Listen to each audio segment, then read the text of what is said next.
Horonan-tsary ahitana ny mpanakanto Meza nanao firaisana ranofo tamin'ny lehilahy miisa roa atao anaty fiara no nisy nanaparitaka teny amin'ny tambazotra serasera androany. Raha ny tarehiny Meza irery no hita tao anatin'ny horonan-tsary voalohany izay nivoaka ny maraina teo dia nampiseho tsara ny tarehiny iray tamin'ireo lehilahy anankiroa. Niaraka tamin'io mpanakanto io kosa ny horonan-tsary faharoa nivoaka sy niparitaka ny tolakandro teo.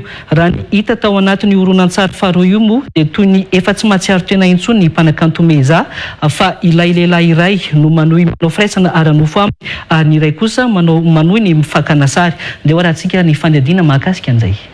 Niparitaka tany amin'ny tambazotra serasera androany tamin'ny alalan'ny afatra miafina ny horonan-tsary mampiseho ny mpanakanto Meza ny iray ara-nofo tamin'ny lehilahy miisa roa tao anatin'ny fiara. Vetivety dia lasa buzz ity horonan-tsary ity satria niazakazaka nitady azahoana ny horonan-tsary avokoa ny mpampiasa ny tambazotra serasera.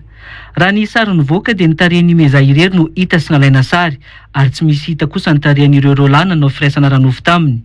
Ny hita ihany koa dia toy ny tsy tompony tena ny Meza ao anatin'ny horonan-tsary.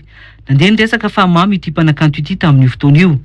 Ny reniny Meza no nijoro avy hatrany androany maraina ka niangavana ireo mpampiasa Facebook mba tsy hanaparitaka ny sarin-janany.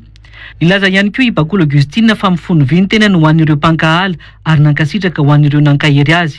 Tafiko lamba ny adalako ho ity reniny Meza ity.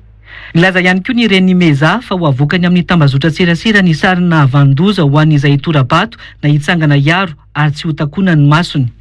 Ny hariva teo indray dia nisy ny ampahany hafa tamin'ny horonan-tsary mamoafady io mbola niparitaka tao anatin'ny tambazotra serasera ihany koa ka ireo no tena nampiseho tsara ny tarehiny iray tamin'ireo lehilahy anankiroa niaraka tamin'io mpanakanto io.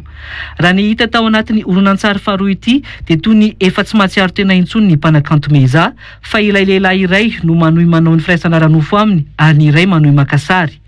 Ny hariva teo moa dia nisy namoaka tany anatin'ireo pejy sy vondrona samihafa anatin'ny Facebook ny sarin'ireo roalahy nanao firaisana ranofo tamin'ny Meza no sady naka sary azy ka heverina fa nanaparitaka ny horonan-tsary io tao anatin'ny tambazotra serasera.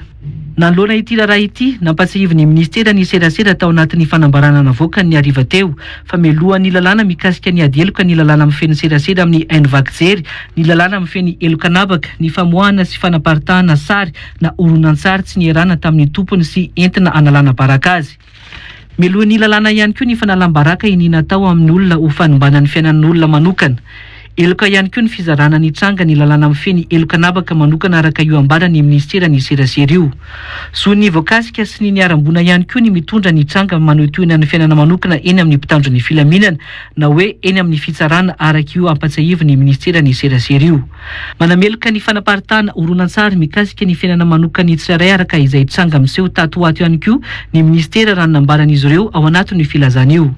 Marihana fa marobe ireo mpanakanto lehilahy nitsangana niaro any Meza tao anatin'izao fivoahany horonan-tsary mamoafady mahakasika azy izao ka isan'izany ny mpanakanto ao amin'ny tarika Oladad, Wadasiongs, Tsota ary ihany koa Yagrad.